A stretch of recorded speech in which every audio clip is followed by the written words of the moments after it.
Network. Nadreen, हमारी कोशिश है कि मुख्तलिफ मौज़ूआत को लेकर हम प्रोग्राम करें और फिर इस हवाले से जो मसाइल हैं उनको हाईलाइट करें। आज का जो हमारा मौजू है वो सेहत के हवाले से है और वो भी बच्चों की सेहत के हवाले से।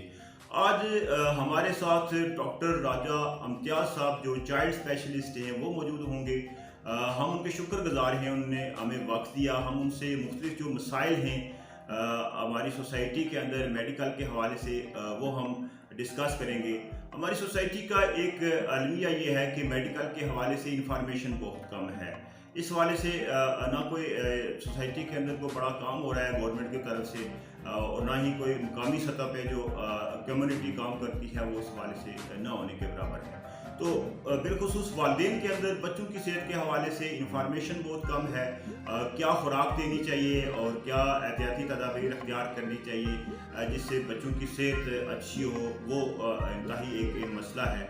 तो इस हवाले से हम डॉक्टर राजा इम्तियाज़ साहब से गुफ्तगू रखेंगे और उनसे जो मसाइल हैं, जो प्रॉब्लम्स हैं यहाँ पे वो डिस्कस करेंगे। और फिर डॉक्टर राजा इम्तियाज़ साहब एक लॉन्ग टाइम से इस हवाले से अपनी खिदमत सर अंजाम दे रहे हैं। आजकल वो तहसील हेडक्वार्टर अस्पताल हाजीरा के अंदर अपनी ड्यूटी अंजाम दे रहे हैं। तो इस हवाले से हॉस्पिटल्स के अंदर क्या मसाइल हैं वो भी हम डिस्कस करेंगे। आइए डॉक्टर साहब की तरफ चलते हैं।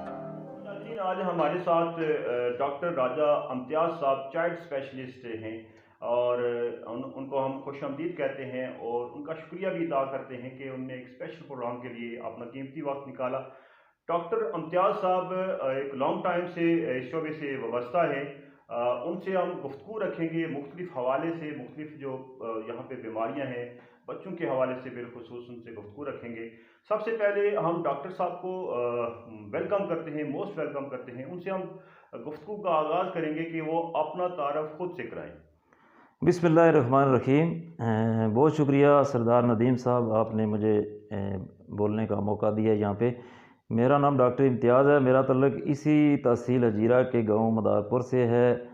तो कुछ अर्सा पहले मैं 10 साल तकरीबन हो गए अब्बासपुर शिफ्ट हो गया था। वहाँ पे अपना छोटा सा मकान बनाया तो वहाँ रह रहा हूँ। तो 2001 में मैंने MBBS किया था। उसके बाद 2002 में हाउस जॉब और 2003 से मैंने यहाँ आज़ाद कश्मीर हेल्थ डिपार्टमेंट से BHU मंडोल जो कंट्रोल लाइन पे वाक़ है वहाँ से जॉब का स्टार्ट किया। वहाँ से फिर मेरा ट्रांसफ़र अब्बासपुर में हुआ।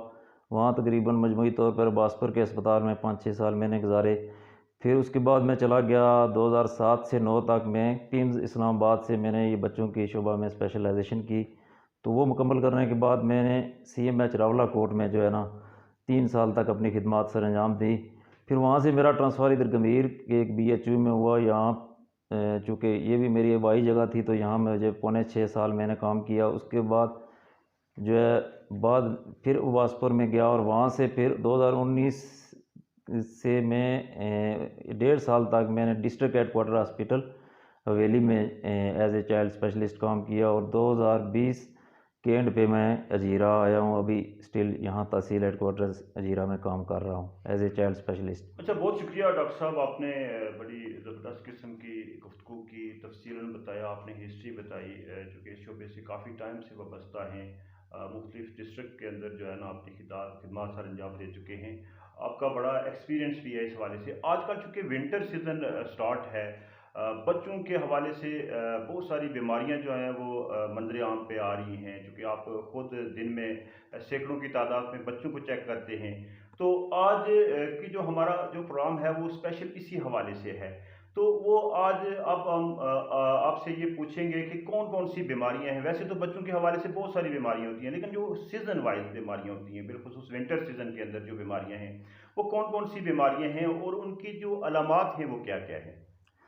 जी नदीम साहब, हमारा चूँकि ये बच्चों की स्पेशलाइजेशन पैदाइश से 12 साल तक के एज ग्रुप में है। तो सर्दियों में जो है ना स्टार्ट ये जो खुश्क मौसम और सर्दी अभी स्टार्ट हो रही है तो ये यहाँ पे जो है हमारे चूँकि ठंडा इलाका है आज़ाद कश्मीर, तो यहाँ पे सीने के अमराज बच्चों में ज़्यादा होते हैं। तो जो दरमियान में जो विंटर होती है, दरमियान सर्दियों में वहाँ पे फिर जो है ना पेट की भी एक पेचस, एक वायरल रोटा वायरस एक होता है, वो पेचस की बीमारी। तो सीने की 3-4 किस्म की बीमारियाँ होती हैं। ज़्यादातर ये जो बच्चों का दमा होता है ये भी ये जो है सर्दियों में बार बार बच्चों को अटैक करता है। दूसरे नंबर पे एक वायरस है, वो ब्रोंकियोलाइटिस, वो भी सीटियों की आवाज़ दमा की तरह की होती है, वो भी एक वायरस से होती है। और जो तीसरी है, वो भी एक बड़ी ख़तरनाक बीमारी है बच्चों की, वो निमोनिया है। तो वो भी थोड़ा इन 2-3 बीमारियों में थोड़ा-थोड़ा फ़र्क है कि जो जो वायरस का जो साँस की बीमारी है और दमा है, उसमें बच्चा थोड़ा एक्टिव रहता है, साँस तेज़ होता है, दूध पीने में मुश्किलात होती हैं। लेकिन जो बच्चों का निमोनिया होता है, उसमें भी साँस तेज़ होता है, लेकिन उसमें बच्चा थोड़ा-सा सुस्त हो जाता है, दूध छोड़ देता है और जो है ना थोड़ा ज़्यादा बीमार लगता है। तो इनमें मिलती-जुलती अलामात हैं, तो फिर हम चेक करके हम मरीज़ को बता सकते हैं। अलबत्ता ये है कि जो नवमौलूद बच्चे हैं या 1 साल, 2 साल से छोटे हैं, उनमें ये बीमारियाँ जो है बड़े बच्चों की बनिस्बत ज़्यादा पाई जाती हैं। अच्छा डॉक्टर साहब, चूँकि हमारी सोसाइटी के अंदर अवेयरनेस नहीं है, मेडिकल के हवाले से बहुत कम मालूमात किसी को होती हैं, बिलखुसूस वालिदैन को नहीं पता होता, चूँकि वालदा का जो बड़ा करैक्टर होता है बच्चों की निगहदाश्त के हवाले से, जी। तो उस हवाले से आप क्या मशवरा देंगे कि कौन-कौन सी जो एहतियाती तदाबीर हैं वो अख्तियार करनी चाहिए? और फिर खुराक के हवाले से हमें बच्चों की खुराक के हवाले से क्या-क्या चीज़ें जो है ना वो मतलब डिस्कस करनी चाहिए कि बच्चों को ये खुराक देनी चाहिए, वालिदैन को आप क्या मशवरा देंगे इस बारे में? जी, बिल्कुल, ये है कि खुराक जब यहाँ पे पैदाइश से शुरू की है नवमौलूद बच्चों से, तो 6 महीने तक जो है ना जो माँ का दूध ख़ालिस पीने वाले बच्चे हैं और जो दूसरे दूध पे शुरू से चले जाते हैं किसी वजह से, या तो माँ का दूध जो है ना उसमें 6 महीने तक तो बच्चे को किसी और खुराक की ज़रूरत नहीं होती है। और जो सिर्फ़ माँ का दूध पीते हैं, उनमें बीमारियों का रेशो बनिस्बत उन बच्चों के जो माँ का दूध नहीं पीते, बहुत कम होता है।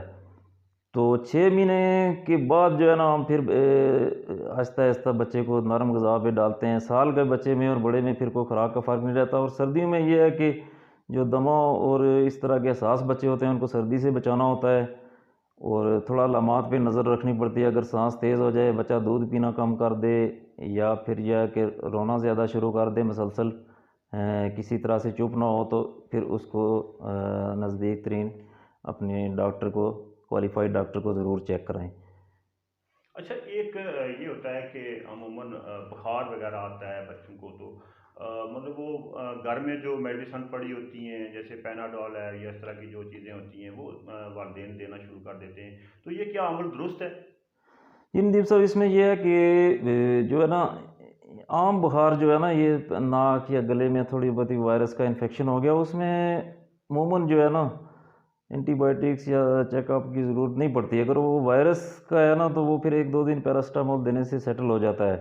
अगर ऐसा पेरेंट्स फ़ील करें ना कि वो पैरासिटामोल देने के बावजूद बच्चा मज़ीद उसकी सेहत ख़राब हो रही है, तो इसका मतलब ये है कि फिर उसको मज़ीद किसी ट्रीटमेंट की या चेकअप की ज़रूरत है। यूजुअली जो है ना ये नज़ला ज़ुकाम या गले की ख़राबी की हद तक वायरस की या थोड़ी बहुत ही बैक्टीरिया की, वो कुछ दफ़ाई को बच्चे की होती है, कुछ वो वायरस जो है ना टाइम से छोड़ देता है, ठीक हो जाते हैं बच्चे। अच्छा आपके पास चूँकि आप यहाँ पे सैकड़ों की तादाद में रोज़ाना बच्चे चेक करते हैं, वैसे ये एक हमारे सोसाइटी का बड़ा अलमिया ये है कि चूँकि बहुत सारी जो फैसिलिटीज़ हैं वो किसी छोटे हॉस्पिटल में दस्तयाब नहीं होती, वो क्या वजूहत होती हैं, किस कंडीशन पे जो है ना वो बच्चों को रेफ़र किया जाता है?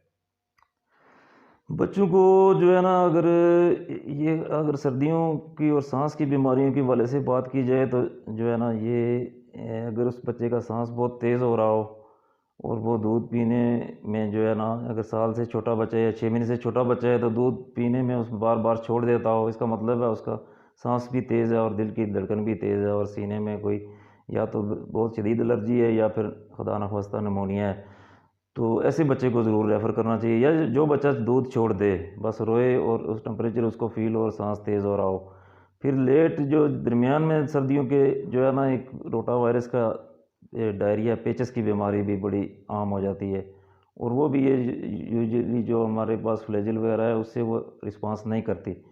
तो उसमें फिर हमारी थोड़ी एडवाइस होती है कि पेशेंट को ऑब्ज़र्व किया जाता है कि अगर ज़्यादा कमी हो तो उसको दाखिल कर लेते हैं, थोड़ी बहुत ही हो तो उसको ओआरएस पे रखते हैं। रोटा वायरस जो है ना अराउंड 5, 6, 7 दिन के अंदर वो जो है फिर वो बीमारी सेटल हो जाती है। अच्छा डॉक्टर साहब, आपसे हम लास्ट क्वेश्चन जो करेंगे, चूँकि आप टीएचके हजीरा के अंदर अपनी सर्विस दे रहे हैं, तो यहाँ काफ़ी सारे मसाइल हैं हॉस्पिटल के अंदर। तो आप जो गवर्नमेंट है उससे क्या तकाजा करेंगे, क्या रिक्वेस्ट करेंगे कि आपको मज़ीद क्या फैसिलिटीज़ दे सकें जिससे आप एक अच्छे तरीके से बच्चों की मरीज़ों की ट्रीटमेंट कर सकें? जी सर, इस सिलसिले में ये है कि हमारे पास ये 50 बेड का हॉस्पिटल है, तो यहाँ पे गायनिकोलॉजिस्ट भी हैं, बच्चे डिलीवरी भी होते हैं और कुछ सर्जरियाँ भी बीच बीच में होती हैं, सर्जन साहब भी हैं, एनेस्थेटिस्ट भी हैं हमारे पास। तो हमारे यहाँ पे नर्सरी का सेटअप नहीं है, जिसमें वो मशीन होती है शीशे वाली जिसको कहते हैं इंक्यूबेटर। तो वो जो बच्चे वक्त से पहले पैदाइश हो जाती है जिनकी, तो उस इंक्यूबेटर केयर की ज़रूरत होती है, जिनका वज़न कम होता है पैदाइश में या सांस तेज़ होता है, तो वो फिर कंटिन्यूस ऑक्सीजन और इंक्यूबेटर वो चीज़ नहीं है। तो बाकी ये है कि इसके अलावा जो हम नमूनिया, पेचेस, उल्टी, बुखार, टाइफाइड और दूसरे जो बुखार हैं या कोई फ़र्ज़ करें स्किन की डिज़ीज़ हैं, वो यहाँ हम कोशिश करते हैं कि यहाँ पे ओपीडी बेस पे ट्रीटमेंट करें, और अगर ऐसा मुमकिन ना हो तो हम दाखिला भी करते हैं, और 5-4-4 5-5 दिन के बाद माशाल्लाह सैकड़ों बच्चे जो है ना वो फिर सेहतियाब होकर यहीं से हम डिस्चार्ज करते हैं और दोबारा उनको हफ्ते बाद बुलाते हैं तो वो बिल्कुल माशाल्लाह ठीक होते हैं। जी, बहुत शुक्रिया डॉक्टर इम्तियाज़ साहब। हम मज़ीद चूँकि प्रॉब्लम्स काफ़ी सारे हैं हमारे यहाँ, तो बीमारियों की एक बहुतात है, बेशुमार बीमारियाँ यहाँ पे मौजूद हैं। हम कोशिश करेंगे कि नेक्स्ट इनसे मज़ीद जो है नशिस्त रखें इस हवाले से।